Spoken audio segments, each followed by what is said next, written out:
कैसी सड़ी हुई किस्मत लेकर पैदा हुआ हूँ या पैदा हुई हूँ। न शक्ल है, न सूरत, न पैसा है, न पावर, कुछ भी तो नहीं है मेरे पास। बस सुबह शाम इन घर वालों की बातें सुनो, ताने सुनो। कभी कभी अपना ही चेहरा शीशे में देखकर मनहूसियत छा जाती है, लगता है दिमाग फट जाए। आज आपके दिमाग में चलने वाले इन सारे सवालों के जवाब ये कहानी बहुत ही आसान भाषा में दे जाएगी। एक व्यक्ति जो दिन रात अपनी किस्मत को कोसता रहता था। विधाता ने क्या खूब किस्मत लिखी है मेरी, मजाल है कि कहीं से भी कुछ अच्छा घटित हो जाए मेरे जीवन। कुछ भी तो अच्छा नहीं चल रहा है मेरे जीवन। मेरी पूरी लाइफ की बैंड बजी हुई। तभी वहाँ पर एक बाज अचानक से अपने पैरों में शिकार को दबाए वहाँ पर आकर बैठ जाता है। वो व्यक्ति बाज को बड़े ही ध्यान से देखता है, सोचता है कि मुझसे अच्छी किस्मत तो इस बाज की है। न कोई काम धाम करना है, न ही पैसे कमाने की चिंता, न घर परिवार की टेंशन। क्या मस्त लाइफ जी रहा है। बस अपना शिकार पकड़ा और खा लिया और बिंदास होकर आकाश में उड़ता है। इससे अच्छा होता कि भगवान मुझे भी बाज बना देते। बाज का ऐसा जीवन उसे इतना प्रभावित कर जाता है कि वो जोर जोर से चिल्लाने लगता है कि काश ईश्वर मुझे भी बाज बना देता, काश भगवान तू मुझे भी बाज बना दे, काश भगवान तू मुझे भी आज बाज बना दे। अब मजे की बात ये हुई कि ईश्वर ने उसकी ये प्रार्थना सुन ली और उससे पूछा कि क्या वाकई तू बाज बनना चाहता है। भगवान की आवाज सुनकर वो चौंक गया। भगवान ने उससे दोबारा पूछा कि क्या तुम वाकई में बाज बनना चाहते हो। उसने कहा, हाँ प्रभु, मुझे लगता है कि इसका जीवन बहुत ही अच्छा है, बहुत ही ठाट बाट का है, आप प्लीज मुझे बाज बना दीजिए। भगवान ने कहा, सोच लो बेटा, मांगने पर भी मनुष्य जीवन नहीं मिल पाएगा दोबारा। उसने कहा, कोई बात नहीं प्रभु, मनुष्य जीवन से मैं पूरी तरह से थक चुका हूँ, आप प्लीज मुझे बाज बना दीजिए, मैं पूरी तरह से खुश रहूंगा। इस मनुष्य के नारकीय जीवन से मैं पूरी तरह से थक चुका हूँ। अब ईश्वर ने उसकी विनती देखकर उसे बाज बना दिया। क्योंकि जब से मैंने होश संभाला है तब से देख रहा हूँ कि परेशानी और दुख मेरे पीछे हाथ धोकर पड़े हुए हैं।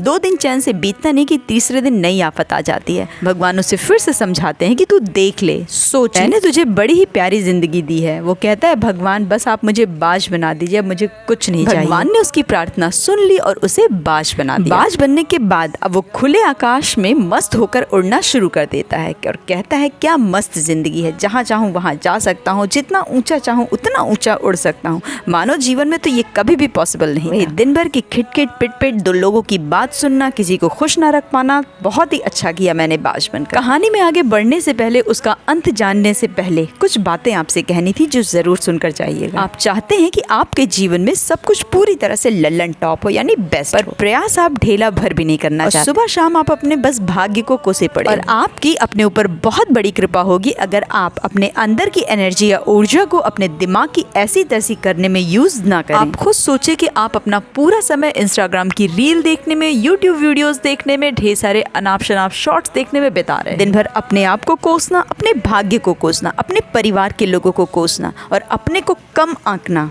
पूरी तरह से बंद करिए। और ये दिन भर जो आप नकारात्मक विचारों से घिरे रहते हैं, तो याद रखिए कि एक छोटी सी कील अगर गाड़ी की गति बदल सकती है, तो एक छोटा सा नेगेटिव विचार आपकी गति को पूरी तरह से रोक सकता है। कभी मत भूलिए कि अगर आपके जीवन में मुश्किलें और परेशानियां आई हैं, तो ये जान लीजिए कि ये ईश्वर का बेहतरीन तोहफा है आपके लिए, क्योंकि वो जानता है कि आप में पूरी ताकत है इन हालातों से बाहर निकलने। तो जितनी जल्दी हो सके अपनी जर्नी में लग जाओ, नहीं तो लोग आपको अपनी जर्नी में शामिल कर लेंगे। और यकीन करिए, ये बहुत ही कष्टदायी होता है, बहुत ही ज्यादा। जब चारों ओर अंधेरा हो, जब दुखों ने तुमको घेरा हो, साहस और प्रयासों का एक छोटा सा दीपक जला लेना। कोई देगा ना साथ तुम्हारा इसमें, इस बात को भीतर बिठा लेना।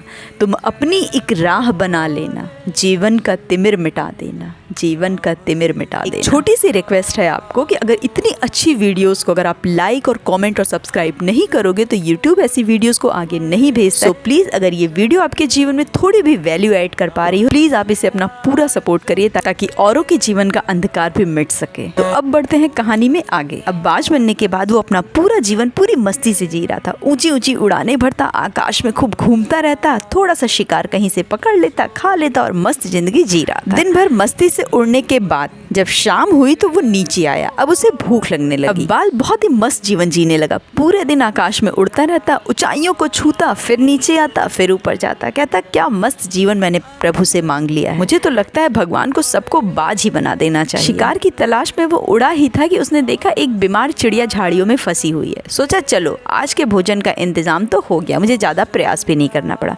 उसने उस चिड़िया को खा लिया। पेट तो उसका भर गया। अब उसे रहने का भी सोचने लगा कि यार रहा कहाँ जाए। अब अब उसने क्या किया कि छोटे छोटे तिनके इकट्ठा करके एक पेड़ पर अपना घर बना लिया और वहाँ पर बहुत ही आनंद से रहने लगा। दूसरे दिन भी जब सुबह हुई तो वो आकाश में खूब देर तक उड़ता रहा। फिर उसे कहीं से छोटा सा एक शिकार मिल गया और वो उसे खाकर अपना पेट भर लिया और फिर आकाश में मस्ती से उड़ने लगा और शाम हुई तो घोंसले में आकर सो गया। ऐसा ही उसका जीवन कुछ चल रहा। लेकिन एक दिन जब वो शाम में अपने घोंसले में सोया तो देखा कि रात में अचानक से तेज हवाएं चलने लगी। तेज हवाओं ने थोड़ी ही देर में काफी भयावह रूप ले लिया तूफान का। इस विनाशकारी तूफान ने उसका घोंसला जो है वो तहस नहस करके रख दिया और साथ ही तूफान के वेग ने बाज को भी कहीं दूर उठाकर ले जाकर पटक दिया। बाज झाड़ियों में जाकर फंस गया। झाड़ियों में नुकीले कांटे थे जो उसके पैरों में जाकर धंस गए। बाज बुरी तरह से घायल हो चुका था और पूरी रात उसकी जैसे तैसे भी। झाड़ियों के जो कांटे थे वो उसके पैरों में चुभे थे और आपको बता दें कि बाज जो है अपना शिकार अपने पंजों से ही पकड़ता है। जब सुबह हुई तो चारों ओर भयावह शांति थी। बाज को बहुत जोरों से भूख भी लग रही थी। बाज के पंख भी बुरी तरह से क्षतिग्रस्त हो चुके थे और जिससे वो अपने शिकार पकड़ता है उसके पंजे भी पूरी तरह से घायल थे। बाज कुछ भी नहीं कर पा रहा था। तभी कौवों का झुंड वहां पर आया और घायल बाज को देखकर उसे वो चोंच मारने लगे।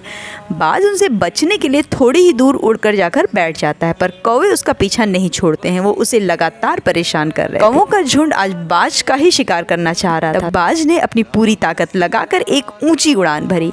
कौवे भी उसके पीछे उड़ने लगे। बाज उनसे पीछा छुड़ाने के लिए और ऊंचा उड़ने लगा।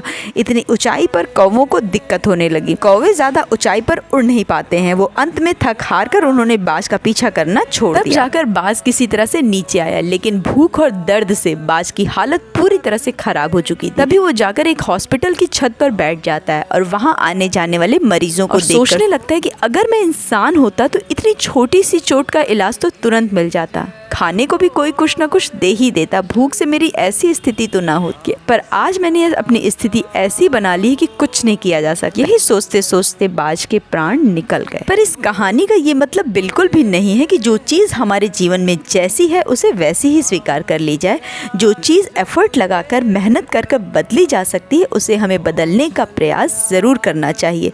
ईश्वर ने आपको अगर गरीब घर में पैदा किया है तो इसका ये मतलब नहीं है कि आप अपना पूरा जीवन तंगहाली और गरीबी में। भगवान कृष्ण कहते हैं कि बारिश में नहाना आसान तो लेकिन रोज नहाने के लिए हम बारिश पर आश्रित नहीं रह सकते। इसी प्रकार भाग्य से कभी कभी कोई चीजें आसानी से मिल जाती हैं किंतु भाग्य के भरोसे हम पूरा जीवन नहीं जी सकते। तो अपने भाग्य को बिल्कुल भी ना कोसें और भाग्य के भरोसे तो बिल्कुल भी ना रहें। और एक बात हमें अपने दिमाग में बहुत गहराई से बिठा लेनी चाहिए कि जीवन के इस रण में हमें खुद ही अर्जुन और खुद ही कृष्ण बनना पड़ता है और खुद ही अपना सारथी बनकर अपना रथ स्वयं ही खींचना पड़ता है। इस जीवन की महाभारत को स्वयं ही लड़ना पड़ता है। और गीता में भी यही कहा गया है कि धैर्य रखिए, विश्वास रखिए। कभी कभी जीवन में बहुत अच्छा पाने के लिए बहुत बुरे दौर से गुजरना पड़ता है। जब तक आपके जीवन में कुछ अच्छा नहीं घटित होने वाला इसका मतलब पिक्चर अभी बाकी है।